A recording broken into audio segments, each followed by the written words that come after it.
La tradición oral registrada en los escritos de los primeros discípulos, la tradición sobre Yahushua, es confiable debido a que los dichos y enseñanzas de Yahushua están registrados en forma de relatos o narraciones de acontecimientos alrededor de su vida. Esta pregunta se puede desarrollar de dos modos. La pregunta es si es confiable la tradición oral registrada. Debemos desarrollar esta respuesta o canalizar la pregunta de dos modos. Primeramente, enfocarnos en los dichos de Yahushua y en segundo lugar, los eventos en la vida de Rabbi Yahushua. Enfoquémonos primeramente en los dichos. Preguntémonos, ¿pensaban los escritores o los autores de los escritos en los cuales se recopiló la tradición sobre Rabbi Yahushua, pensaban ellos producir obras que serían consideradas como historia seria, historia verídica y biografías, pero obviamente biografías en el contexto del primer siglo, no biografía en nuestros días? Recordemos que, por ejemplo, en la Torá no se sabe mucho de la vida de Abraham antes de que fuese llamado por Hashem. El similar ocurre con personajes rabínicos, Hillel, Akiva, los primeros rabinos o maestros mencionados en el tratado de Avot. Lo que se conoce de sus días previo a que expusieran enseñanza de manera pública es prácticamente nada. Algunas informaciones personales y nada más. No es muy diferente en el caso de Rabbi Yahushua, aunque debo decir que en comparación con otros personajes antiguos, la información que tenemos sobre Rabbi Yahushua es increíble, porque sabemos más de él gracias a lo que transmitieron sus discípulos que lo que podemos saber de otros personajes de la antigüedad. Así que en términos simples y concretos, la evidencia en dichos documentos sugiere que sí, que sus discípulos pensaban, o mejor dicho, los autores pensaban que lo que estaban produciendo, o sea, en sus obras, estaban registrando información histórica y biográfica. La indicación más clara se encuentra, la indicación más clara de lo que pensaron los autores se encuentra registrada en el prólogo del popularmente llamado Libro de Lucas, capítulo 1, verso 1, dice: muchos han tratado de compilar una historia de las cosas que entre nosotros son muy ciertas, tal como nos las han transmitido los que desde el principio fueron testigos oculares y asistieron en transmitir el mensaje. También a mí me ha parecido conveniente, dice el autor, después de haberlo investigado todo con diligencia desde el principio, escribirte. Una lectura, seria, cuidadosa de este prólogo demuestra que, primeramente, el autor conocía fuentes escritas, documentos en los cuales se había registrado aspectos de la vida de Rabbi Yahushua. En segundo lugar, de este prólogo se desprende que el autor entrevistó a testigos oculares. De la información que obtuvo, escribió entonces sobre Rabbi Yahushua. Obviamente, junto con la recopilación de información adicional de otros a través de tradición oral, de otros discípulos. Y finalmente, se deduce que hizo su propia selección a la hora de recopilar la información. Y lo que tenemos entonces en el popularmente llamado Libro de Lucas o Evangelio de Lucas es la versión o la expresión, la edición de Shila, que es el autor, sobre todo lo que previamente dijimos, sobre información oral e información escrita y entrevistas a diferentes discípulos. De hecho, varias preguntas pudieran surgir respecto a esta temática.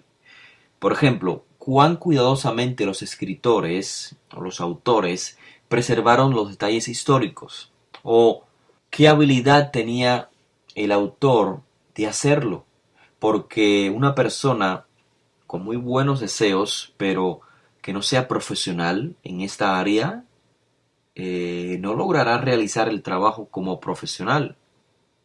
Sobre esta pregunta a menudo se argumenta que los compiladores de la tradición no habrían tenido un gran interés en preservar la enseñanza o la tradición meticulosamente. Y a veces esta conclusión se basa en la convicción de que, dado que las palabras de Josué eran habladas o eran transmitidas a través de los primeros discípulos, pues las palabras originales de Josué se mezclaron con las palabras de los discípulos. Y finalmente ya no se sabía qué dicho es el de Josué y el de su discípulo. Sin embargo, la realidad en los escritos evidencia, pone al relieve que no se entrelazaron los dichos de los discípulos y los dichos de Rabbi Josué, sino que cuando los autores dan, explicaciones alrededor de los eventos narrados, es posible que cada uno de ellos presente un contexto diferente en la enseñanza, o que le dé un significado diferente, pero sin cambiar las palabras de Josué. Es decir, las explicaciones en dichos documentos siempre están separadas de las palabras de Rabbi Josué. Tomemos un ejemplo para aplicarlo a los demás ejemplos. Un ejemplo en el cual los autores registran un dicho de Rabbi Josué, pero lo presentan no con exactitud de palabras y de hecho en un contexto diferente. Por ejemplo, comparemos un registro entre los libros así conocidos como Mateo y Lucas.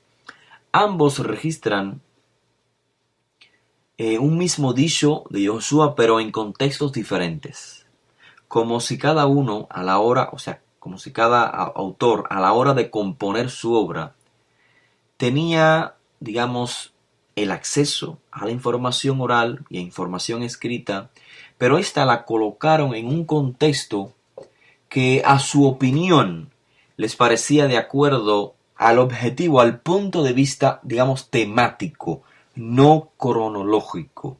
En otras palabras, cada autor hizo uso muy particular del contexto temático y no cronológico. Mateo 10, del 37 en adelante.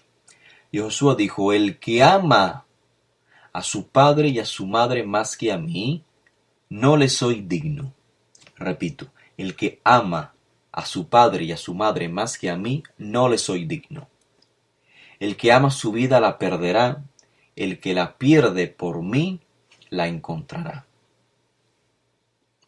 El dicho paralelo se encuentra en Lucas capítulo 14, verso 26 en adelante. El contexto es totalmente diferente, pero la enseñanza, la transmisión del dicho es muy similar. Dice así: si alguno viene a mí y no aborrece a su padre y madre, a su esposa e hijos, a sus hermanos y hermanas, y aún hasta su propia vida, no puede ser mi discípulo. El que no carga su cruz y viene en pos de mí, no puede ser mi discípulo. Notemos cómo el mensaje en ambas citas es exactamente el mismo, pero presentado con términos diferentes.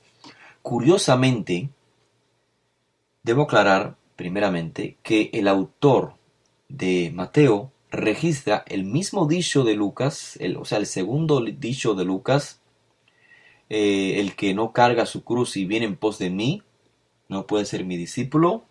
Lo registra Mateo, pero en otro lugar, en el capítulo 16, el verso 24. Pero lo más importante que debemos de resaltar y obviamente comprender es la variante entre ambos dichos. Según Mateo, el que ama a su padre y a su madre más que a mí, no le soy digno, y el que ama su vida la perderá. Lucas, por supuesto, elabora un poco más. No se queda en madre, padre, madre, sino mujer, hijos, hermanos. Y entonces dice, en lugar, mientras Mateo dice, el que ama su vida la perderá, en Lucas se registra, y el que aborrece, y aun que aborrezca su propia vida, si no lo hace no puede ser mi discípulo. ¿Por qué la variante? Bien, la opinión popular sobre esta variante es que es producto de los discípulos. Una de los dos registros es el original. Las palabras de Josué se encuentran en uno de los dos. No en los dos. Uno de los dos dichos es el original. La otra variante es un resultado de la transmisión, digamos, oral por un discípulo. El discípulo captó, digamos, el dicho original, supongamos que es el más breve, el registrado en Mateo, pero a la hora de transmitirlo, le agregó más información, lo intensificó. Si alguien viene a mí y no aborrece a su padre, a su madre, a su mujer, sus hijos, hermanos y hermanas, etc. Lo intensificó, es la opinión popular. Les quiero transmitir mi opinión. Aunque esto puede ser una realidad, no se puede negar, hay otra opción, y creo yo que más convincente. Y esta es que Yahushua pudo haber dicho el mismo principio en más de una ocasión, con diferentes términos. Por lo tanto, a la hora de registrarlos, existen los dos dichos. Un dicho breve, un dicho más extenso. Pero como quiera que haya sido, las dos tradiciones registran el mismo mensaje. El mensaje esencial de Yahushua, su enseñanza, no se ha perdido. En Mateo, el que ama a su padre y a su madre más que a mí. Es lo mismo que registra Lucas. Si alguno viene a mí y no aborrece a su padre y a su madre, etcétera, etcétera. Ahora, ¿por qué aborrecer? Que literalmente es odiar, despreciar. El que me quiera seguir y no odia a su padre y a su madre, etcétera. Ciertamente, el término odiar, despreciar o aborrecer en hebreo, no tiene el mismo significado que en español. En hebreo tiene más un significado y todo depende del contexto. En esta ocasión el contexto indica que aborrecer significa poner en segundo lugar. En otras palabras, el que no pone en segundo lugar a su padre, a su madre, a su esposa, a sus hijos, es exactamente lo mismo que el que ama a su padre y su madre más que a mí. ¿Cierto? El mensaje sigue igual, aunque se usen términos diferentes. En la Torah encontramos, por ejemplo, se nos informa que Jacob amaba a Rachel, pero odiaba a Lea. Realmente Jacob odiaba a Lea. ¿Cómo pudo Jacob convivir con una persona que odiaba? Jacob amaba a Rachel y odiaba a Lea, significa que amar es poner en primer lugar, atender más, darle más prioridad en comparación a otra. ¿Quién es la otra? Lea. Lo mismo que aborrecer o inclusive el término odiar, despreciar, es poner en segundo lugar en comparación con quién, con Rachel, a la que se le da el primer lugar, a la que más se atiende, etcétera, etcétera. Como también está escrito, Hashem amaba a Jacob y odiaba a Esav. Hashem no odiaba a Esav, sino que Hashem tenía una conexión con Jacob, le daba prioridad a Jacob en lugar de Esav, y es por esto que Israel, el pueblo de Israel, los descendientes de Israel, vienen de Jacob en lugar de Esav. Así que aunque veamos literalmente el término, o querramos entender odiar, contrastado con amar, no es la realidad si el texto se comprende desde un punto de vista hebreo. Odiar significa poner en segundo lugar, en comparación con el que se ama, con el que se le da prioridad. El mensaje entonces es uno: para seguir a Yahushua tienes que darle preferencia, el primer lugar antes que a otros. Y obviamente, entre paréntesis, no es único en Rabbi Joshua. Los rabinos demandaban también que sus discípulos le dieran prioridad al maestro antes que al padre. Así está escrito en la literatura llamada rabínica. Bien pudo Rabbi Joshua expresar su enseñanza en estas dos formas, o inclusive en tres, o en cuatro formas. Lo importante es que se registraron ambas formas. Otro ejemplo es el Seder Tefilá. La manera de hacer Tefilá, de hacer el autoanálisis, la introspección, lo que se conoce comúnmente como oración. Lo que también se conoce en el mundo religioso como el Padre Nuestro. Sabemos que esa tradición sobre Rabbi Joshua se encuentra registrada en dos documentos, los documentos llamados Lucas y Mateo. En Lucas, ¿qué leemos? Padre, santificado sea tu nombre, venga tu reino, danos nuestro sustento diario. Perdona nuestros errores, así como también nosotros perdonamos a todos los que nos ofenden. Y no nos permitas pasar por pruebas. En el libro de Mateo se extiende un poco más, se desarrolla un poco más ese Seder Tefilá. Padre nuestro, santificado sea tu nombre, bendito sea tu reino. Tu voluntad será hecha en los cielos y en la tierra. Danos nuestro sustento diario. Perdona nuestros errores, así como perdonamos a los que nos ofenden. Guárdanos de obrar mal, para no pasar por pruebas consecuentes. Amén.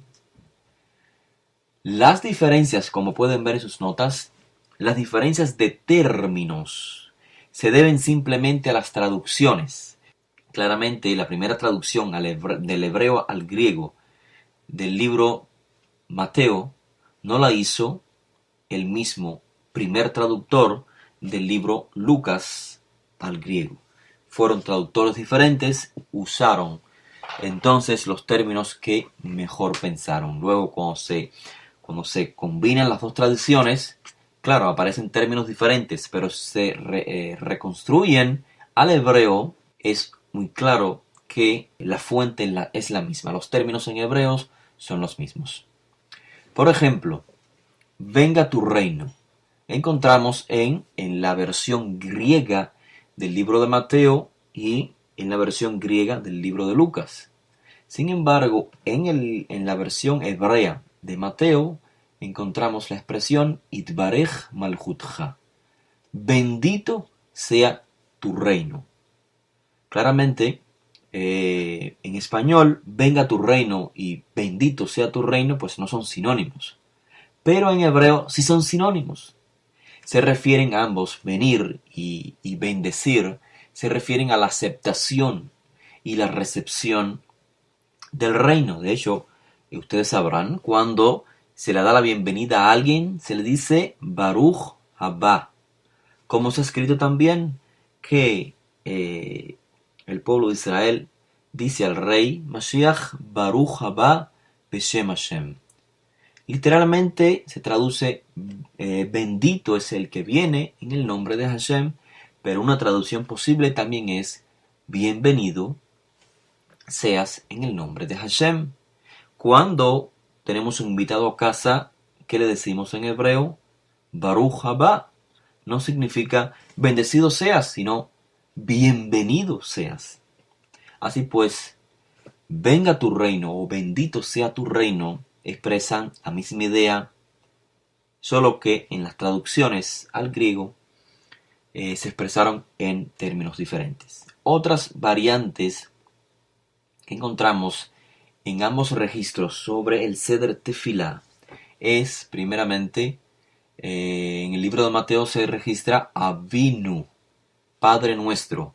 Debo aclarar que en la versión hebrea, registrada en el tratado Eben Bohan, no incluye la frase Sheba Shamayim, Avinu Sheba Shamayim, Padre Nuestro que estás en los cielos, sino simplemente Avinu, Padre Nuestro. En el registro de Lucas aparece solamente la expresión Padre, no Padre Nuestro, sino Padre.